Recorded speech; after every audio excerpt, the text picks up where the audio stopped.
Ci sono storie che non vengono raccontate perché fanno troppo male. Ombre che restano fuori campo perché se le guardi troppo a lungo rischiano di spezzarti. Il passato di Ryo Saeba è una di queste. Prima che diventasse il City Hunter, prima del sorriso da playboy e della pistola che non sbaglia mai, c'era un bambino di 3 anni su un aereo. Un bambino che non sapeva che di lì a poco avrebbe perso tutto. L'aereo si schiantò nel cuore di un paese dell'America centrale dilaniato dalla guerra civile. Il caos totale. Lamiere, fumo, grida spezzate e poi silenzio. Un unico sopravvissuto, quel bambino. Nessun volto familiare ad accoglierlo, nessuna mano a stringergli la sua. Solo giungla, fame e un dolore troppo grande per avere parole. Vagò per giorni, spinto dall'istinto più primitivo, continuare a muoversi. Alla fine le piante si aprirono su un villaggio, ma non un villaggio qualsiasi. Era un insediamento di guerriglieri, uomini e donne che vivevano con il fucile sul fianco e la morte come vicina di casa.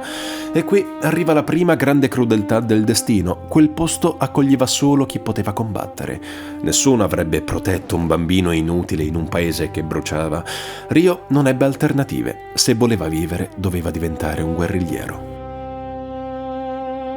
Ryo però non cresce da solo. Accanto a lui ci sono 2 figure che plasmeranno la sua identità. Una di queste è Rosemary Moon, conosciuta come Bloody Mary. Mary non è solo un'alleata, è la figlia del primo mentore di Ryo, il misterioso padre di Mary, l'uomo che lo ha adottato e iniziato la vita da guerrigliero. L'altra, forse ancora più significativa per Ryo, è Shin Kaibara. Kaibara è giapponese, guerrigliero d'esperienza, e nel tempo diventa per Ryo qualcosa come un padre adottivo. È lui che, con affetto ma anche con disciplina, lo addestra, gli insegna a usare le armi, a sopravvivere nel caos della guerra. Quando Ryo ha bisogno di un appiglio, di un'identità, è Kaibara a dargliela. È lui a chiamarlo Ryo Saeba, scegliendo per lui un nome che suona forte, deciso, come colui che sarà. Ma Kaibara non è solo guida. La mente logora dalla guerra, la brutalità e la follia si insinuano nei suoi pensieri. Anni di combattimenti, vittorie e sconfitte lo consumano. Ryo lo vede cambiare, quel legame padre-figlio che aveva dato a Ryo un senso di famiglia comincia a vacillare. Con il progredire del conflitto, Kaibara arriva a un punto di rottura, convinto che la guerra non finirà mai con i mezzi tradizionali, escogita un piano estremo e terribile. Si mette a sperimentare una sostanza chiamata polvere d'angelo, una droga potentissima che abolirebbe il dolore e renderebbe i guerriglieri quasi invincibili, ma al costo di una dipendenza spietata e dell'instabilità mentale. La sua cavia prescelta è Ryo, il suo figlio adottivo. È un tradimento mascherato da atto d'amore. Kaibara approfitta della fiducia che Ryo ripone in lui, spingendolo ad assumere la droga senza che lui ne conosca tutti i rischi. Il risultato è devastante. Ryo, sotto gli effetti della polvere d'angelo, diventa una furia inarrestabile. Da solo annienta un intero battaglione di soldati governativi. Nei ricordi di Mary la scena è orrifica. La violenza di Ryo è feroce, disumana, incontrollabile, ma quel potere ha un prezzo altissimo. Il corpo di Ryo vacilla, rischia la morte. È solo grazie all'intervento del professore, non lo stesso Takeaki Muto, ma un altro uomo col titolo professore, che riesce a sopravvivere e a disintossicarsi. Quando gli altri guerriglieri scoprono cosa ha fatto Kaibara, reagiscono con orrore. Lo cacciano dal gruppo. Kaibara vede svanire la sua immortalità di guerra, ma il danno è fatto. Il rapporto con Ryo è segnato e l'innocenza del ragazzo disintegrata. Sicuramente chi non ha letto il manga queste cose non le sapeva, ma sono certo che il nome di Shin Kaibara gli suoni comunque familiare se si è preso la briga di andare al cinema a vedere il film City Hunter Angel Dust. Ebbene, è l'unica versione animata in cui effettivamente è presente Shin. Ma ci sono differenze? Certo che sì. Nel film City Hunter Angel Dust, la polvere d'angelo non è una semplice droga chimica come nel manga, diventa una tecnologia avanzata, una forma di nanomacchine, un siero modificato, ADM, Angel Dust Modified. Questa scelta rende il concetto più moderno, più sci-fi. Gli effetti restano simili, ma l'origine è diversa. Nei fumetti, Kaibara è un mercenario impazzito che sperimenta, mentre nel film il suo potere si incrocia con un cartello criminale globale, l'Union Teope, e il suo legame con Ryo diventa ancora più oscuro e strategico. Inoltre nel film Kaibara è dipinto come un villain senza compromessi, più polarizzato rispetto al Kaibara umano e tragico del manga, dove resta sempre una figura ambivalente, padre, scienziato folle, torturatore, ma anche un uomo tormentato da ciò che ha creato. E se mi permettete, questo è uno dei motivi per cui non ho apprezzato questa rivisitazione cinematografica. Ma torniamo al passato di Ryo. Quando la guerra si concluse, i guerriglieri vennero cacciati in massa. Niente patria, niente giustizia, solo la fuga. Rio finì negli Stati Uniti e qui iniziò la sua vera formazione, diventò uno sweeper. Non un semplice sicario, ma qualcuno che ripulisce ciò che gli altri non vogliono vedere. Lo introdusse al mestiere proprio il padre di Mary, che fu anche il suo primo partner. Quando l'uomo morì, Mary prese il suo posto. Poi nella sua vita entrarono Kenny Field e sua figlia Sonia.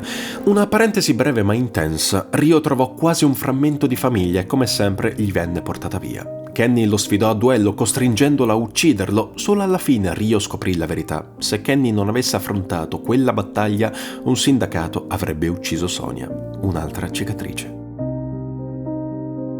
Dopo quella tragedia, nella vita di Rio arrivò un'altra figura che finalmente non avrebbe cercato di usarlo o ingannarlo, Mick Angel. A proposito, scriveteci nei commenti se volete un video sulla sua tragica storia. Un tiratore eccezionale, un pazzo nel modo giusto, uno che capiva la vita di un mercenario perché la viveva allo stesso modo. Fra i due nacque un legame forte, sincero, quasi fraterno. Insieme formarono il primo vero City Hunter, un team capace di risolvere qualsiasi problema purché qualcuno lasciasse un biglietto con scritto XYZ. Nonostante tutto, un richiamo dentro di lui rimaneva, un bisogno di tornare da qualche parte che potesse chiamare casa. Così, dopo anni di sangue e solitudine, Rio tornò in Giappone. Riprese a lavorare come spazzino con il nome che ormai lo definiva, City Hunter.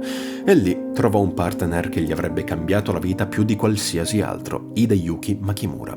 Amico, fratello, bussola morale, ma anche questa volta la morte non risparmiò nessuno. Makimura venne assassinato lasciando dietro di sé una promessa non detta, proteggere sua sorella Kaori. Rio mantenne la promessa, Kaori diventò la sua nuova partner e senza che lui lo ammettesse mai ad alta voce, diventò la sua ancora. Oggi per raggiungere Rio Saeba basta un biglietto, 3 lettere appuntate su una bacheca della stazione di Shinjuku, XYZ. Sembrano un codice misterioso, un messaggio in codice, ma in realtà sono qualcosa di molto più semplice e allo stesso tempo molto più profondo. Sono le ultime 3 lettere dell'alfabeto, la fine di tutto, il punto in cui non restano più strade da tentare. XYZ significa questo: quando non hai più niente da perdere, quando ogni altra possibilità è svanita, quando perfino la polizia non può o non vuole muoversi, allora ti rimane solo un nome: City Hunter.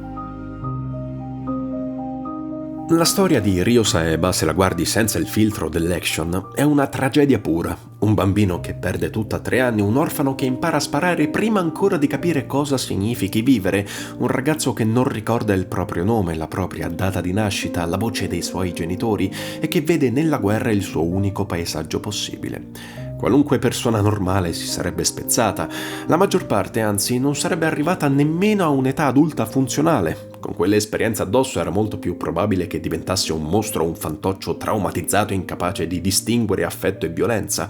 Eppure Rio non impazzisce, non disumanizza gli altri, non si chiude in una spirale di rancore, anzi diventa uno che salva le persone, uno che ascolta, che interviene, che rischia la vita per sconosciuti. Perché? Il punto è che Rio non ha avuto un'infanzia, ha avuto una sopravvivenza e in quella sopravvivenza ha trovato 3 cose che lo hanno tenuto in piedi. La prima, l'identità ricevuta, non quella perduta. Kaibara gli dà un nome, Rio Saeba, una cosa minima, semplice, ma per un bambino che non sa più chi è, quel nome diventa un'ancora. Non era amore puro, non era un padre perfetto, ma era qualcuno che gli diceva tu esisti. E chi ha rischiato di scomparire del tutto si aggrappa a quel messaggio con una forza incredibile. La seconda, l'amore sporco e imperfetto degli altri guerriglieri. Mary, suo padre, i pochi che gli sono rimasti accanto, non erano una famiglia nel senso normale del termine, ma erano tutto ciò che Rio aveva. Quella tribù disfunzionale ha dato a un bambino senza mondo l'idea che valesse la pena preoccuparsi degli altri, anche in un ambiente crudele. In guerra il legame è un miracolo e per Rio quei miracoli hanno contato più dei proiettili. E la terza, il senso di colpa mascherato da dovere. Quando Rio sotto la polvere d'angelo devasta un'unità intera, quel peso se lo porta dentro per sempre. Non lo dice, non lo confessa, ma lui sa di essere stato usato come un'arma e sa che avrebbe potuto restare così, un meccanismo perfetto per uccidere. Da quel momento ogni vita salvata è una vita restituita, ogni caso risolto è una ferita che cerca di chiudere, ogni sorriso strappato a una vittima è un modo di dire non lasciate che quello che hanno fatto a me si ripeta con voi. Ryo aiuta gli altri perché nessuno ha aiutato lui quando davvero serviva, perché sa cosa significa essere dimenticati, usati, sacrificati, sa cosa significa non avere più nessuno, e allora diventa lui quel qualcuno, diventa City Hunter, il buffone che scherza sulle donne, il pervertito che tutti prendono in giro, il tipo svaccato che sembra non prendere nulla sul serio.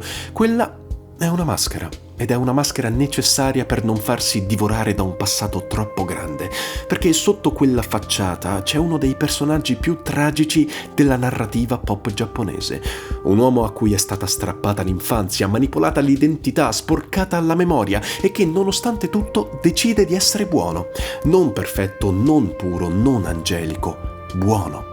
E in fondo questo è quello che commuove davvero, che un ragazzo nato dall'orrore diventi l'ultima speranza degli altri, che un'arma disumana scelga da sola di diventare un essere umano migliore, che qualcuno che ha toccato il fondo dell'alfabeto, la Z della disperazione, decida ogni giorno di essere la X, la Y e la Z degli altri. L'ultima luce quando il buio è totale. Beyond All